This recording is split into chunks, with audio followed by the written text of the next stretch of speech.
I thought this was a no-brainer. When I see $1 billion, I accept it.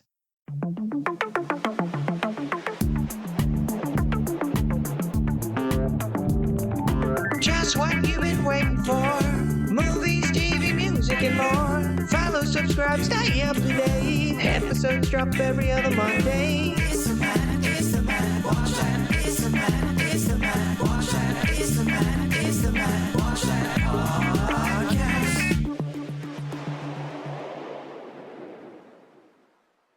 Welcome, everybody, to the Matt Watch That podcast, the place for reviews, rants, and randomness. I'm your host, Matt Seroski, filmmaker, film fan. Each episode, I'm going to watch a movie or TV pilot that I probably should have seen but never got around to. It could be a recent favorite, critic's choice, or cult classic. To join in on the conversation, follow me on Twitter, Instagram, and Facebook at Matt Seroski. You can subscribe to my YouTube page where I'll post videos and clips from the show. If you have any opinions on what I've discussed, or suggestions as to what I should see next, use the hashtag MattWatchThat on social. Before we start, I came across a video on Instagram that I found interesting. It said, what are you choosing? 1. $900,000 each day. 2. $900 billion right now. 3. $90,000 every 5 minutes. Or 4. $9,000 every second. I thought this was a no-brainer. When I see $1 billion, I accept it. You don't have to give me any other parameters. Will you accept billion? Yep. I don't care what the number is. Billion? Sure. I'll take it. But to my surprise, the people in the comments, their consensus was number 4. 9,000 every second. That would equal 777 million a day. If that's true, let's round it up, because I hate math. That's just about $1 billion per day. It would still take you almost 3 years to get to 900 billion right now. And there's no guarantee about tomorrow. So I'm taking that $900 billion right here, right now. And I understand people are trying to overthink it, but do you understand how much money that is? I could buy the entire MLB, every single team, for $52 billion, according to Forbes. And I would still have $848 billion. Then I could buy all of Disney, everything that they got, the studio, the parks, Mickey Mouse, for $164 billion. And I'd still have $684 billion. And you know what I would do? I would make all the parks free for 5 years. Now, we'd have to do some kind of reservation thing, because I'm not just opening up the gates and letting everyone in. That would be chaos. But for 5 years, I'd make everything free. I don't know how much that would cost, but I guarantee I would still have billions of dollars left. And I'm not sure if this says something sad about our society, that people see $900 billion and go, yeah, that's not enough. I need to calculate to ensure that I get every single nickel and dime. If that's what you're valuing, you're looking for happiness in the wrong place. Take the $900 billion and be thankful for what you have. On to the main attraction. Each review will end with a ranking out of 5 stars. 1 star is skip it, 2 stars watch at your own risk, 3 stars standard fare, 4 stars worth checking out, and 5 stars must see. Now, if I give a title 5 stars, it doesn't mean I'm comparing it to Casablanca, Jaws, or Seinfeld. I rank titles based on other movies or TV series in that genre and at that time period. On this episode of the podcast, I'll be reviewing True Detective from 2014. It was directed by Kari Joji Fukunaga, who helmed adventure thriller Sin Nombre, romantic period drama Jane Eyre, war drama Beast of No Nation, and Bond film No Time to Die. He won a Primetime Emmy Award for Outstanding Directing for a Drama Series of the Who Goes There episode of True Detective. The screenplay was written by the creator, Nick Pizzolatto, who scribed episodes of police procedural The Killing, Western remake The Magnificent Seven, thriller Galveston, and crime film The Guilty. He's been nominated for 4 Primetime Emmy Awards for his work on Season 1 to 3 of True Detective. It stars Matthew McConaughey as Detective Rustin Rust Cole. He first rose to prominence in Dazed and Confused as wisecracking slacker David Wooderson. He appeared in the family film Angels in the Outfield, but spent the majority of the 90s in dramatic roles, with A Time to Kill, Contact, and Amistad. He ended the decade with comedy Ed TV, and entered his rom-com phase with The Wedding Planner, How to Lose a Guy in 10 Days, Failure to Launch, and Fool's Gold. He returned to serious dramas with The Lincoln Lawyer, playing the slick, morally complex Mickey Haler, but it was his performances in Mud, directed by Jeff Nichols, The Wolf of Wall Street, and Dallas Buyers Club that redefined his career. He earned an Academy Award for the latter for Best Performance by an Actor in a Leading Role. In 2014, he appeared in the lead of series True Detective, and starred in the sci-fi epic Interstellar, directed by Christopher Nolan. Beyond acting, he released a memoir, Green Lights, which became a bestseller, and ventured into business with Wild Turkey Bourbon. He remains one of Hollywood's most respected actors, celebrated by remarkable transformations, versatility, and a unique ability to combine charm and depth across a wide range of roles. Woody Harrelson portrays Detective Marty Hart. He gained widespread attention for his role as the affable bartender Woody Boyd on the hit TV sitcom Cheers, earning 5 Primetime Emmy Award nominations for Best Supporting Actor in a Comedy Series, winning in 1989. A year later, he transitioned to the big screen with White Men Can't Jump, alongside Wesley Snipes. He took more dramatic roles with dark romance Indecent Proposal and crime drama Natural Born Killers, in which he delivered a chilling and eccentric performance as psychopath Mickey Knox. He returned to comedy with the bowling flick Kingpin, before appearing in Biography, The People vs. Larry Flint, earning an Academy Award nomination for his portrayal of the controversial Hustler magazine publisher. He would be nominated for 2 additional Oscars, for Best Performance by an Actor in a Supporting Role for war drama The Messenger, and crime drama 3 Billboards Outside Ebbing, Missouri. In addition to his work in film, Harrelson's theater credits include a Tony Award nomination for The Rainmaker. He also opened The Woods WeHo, a cannabis dispensary in Los Angeles. True Detective also features Michelle Monaghan, Michael Potts, Tori Kittles, Alexandra Daddario, and Kevin Dunn. This is something to look out for. Rust Cole drinks beers called Lone Star, named after the state nickname of Texas, which Matthew McConaughey is from. So let's jump into it.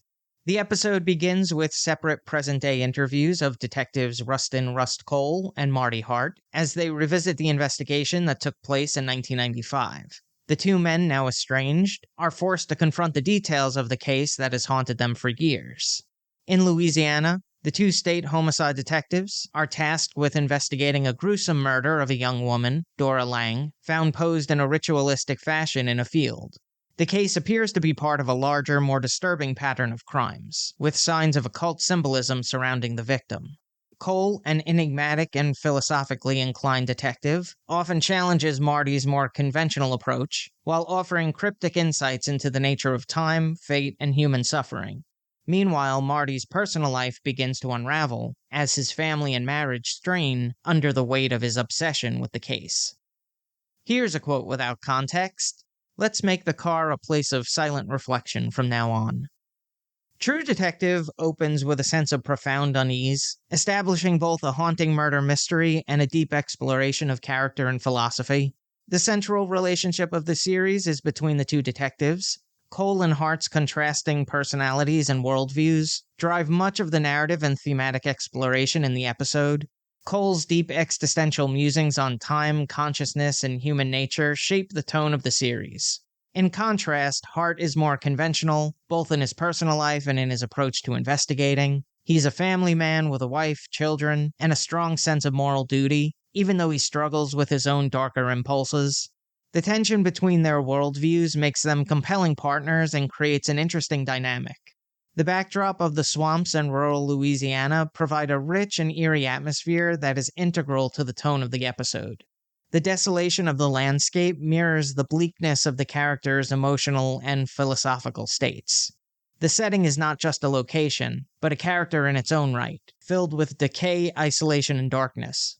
The direction of Kari Joji Fukunaga and the cinematography of Adam Arkapaw in this episode are crucial in establishing the show's distinctive mood. The widespread sweeping shots of the Louisiana landscape, the shadowy corners of the detective's office, and the eerie nightscapes evoke a sense of foreboding and existential dread.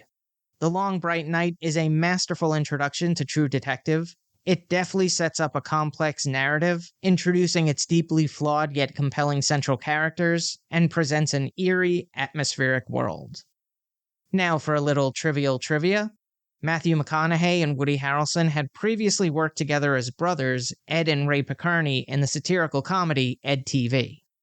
True Detective was produced by Parliament of Owl's Passenger, Anonymous Content, Neon Black, Lee Kaplan Pictures, and HBO Entertainment.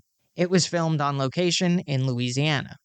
The cinematography was captured by Adam Arkapaw, whose filmography includes crime drama Animal Kingdom, sports flick McFarlane USA, Shakespeare adaptation Macbeth, and video game spin-off Assassin's Creed. He's won 2 Primetime Emmy Awards for Outstanding Cinematography for a single-camera series for True Detective, and for a miniseries or movie for Top of the Lake.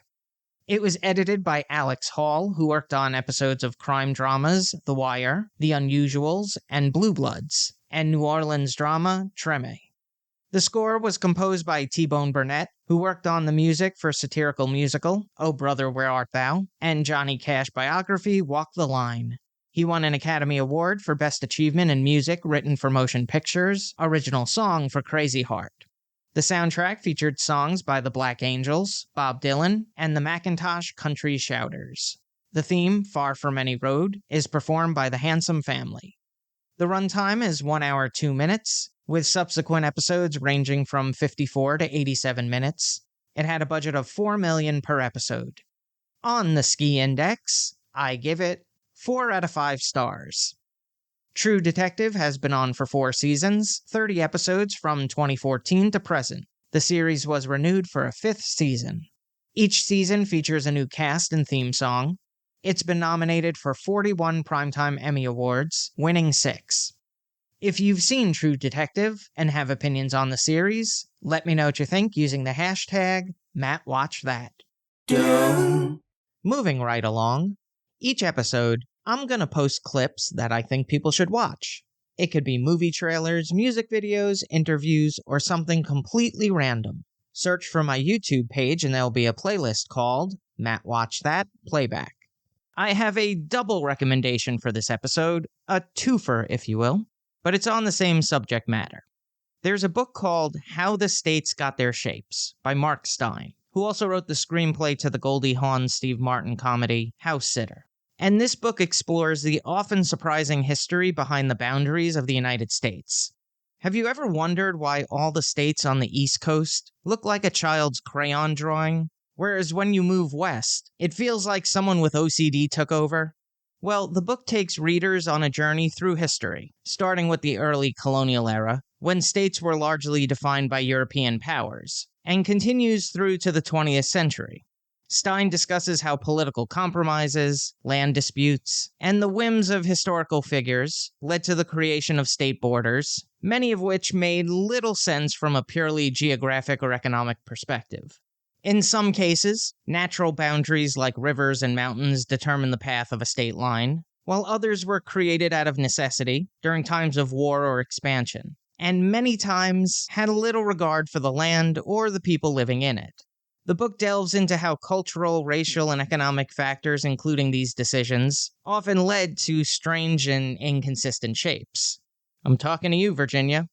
The book explores the often surprising history behind the boundaries of the United States. Now, I've always been fascinated with odd borders.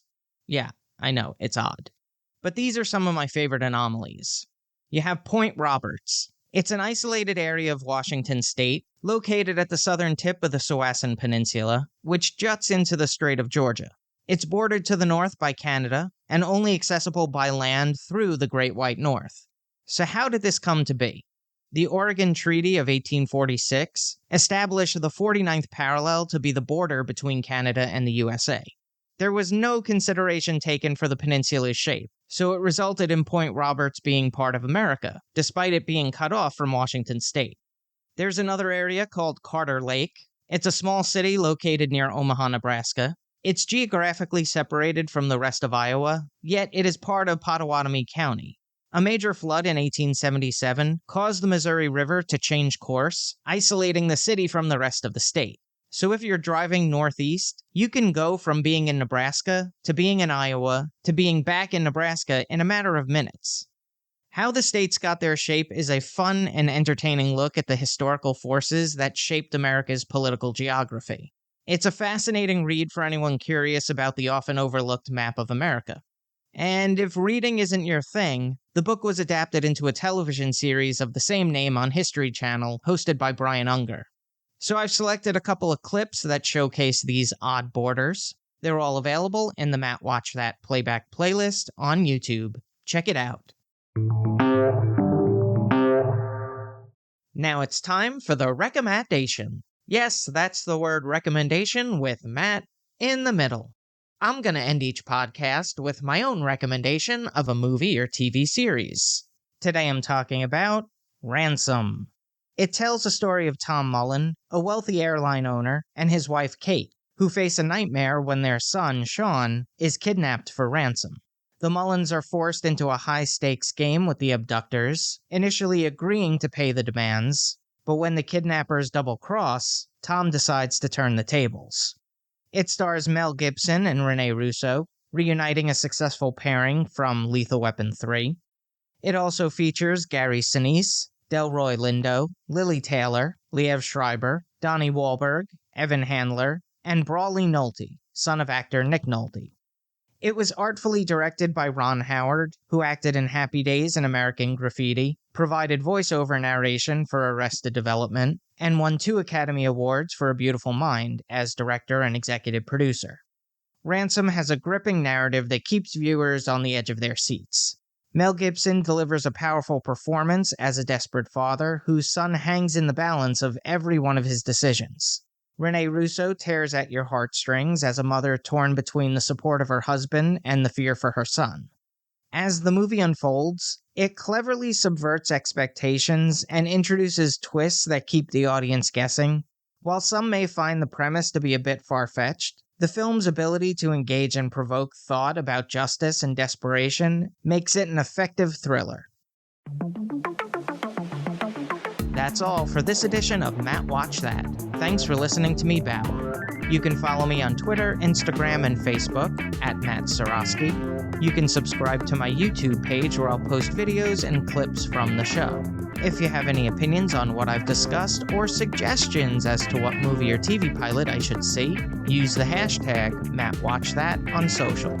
Head over to mattseroski.com for all the latest news and updates, and come back next time for the reviews, rants, and randomness.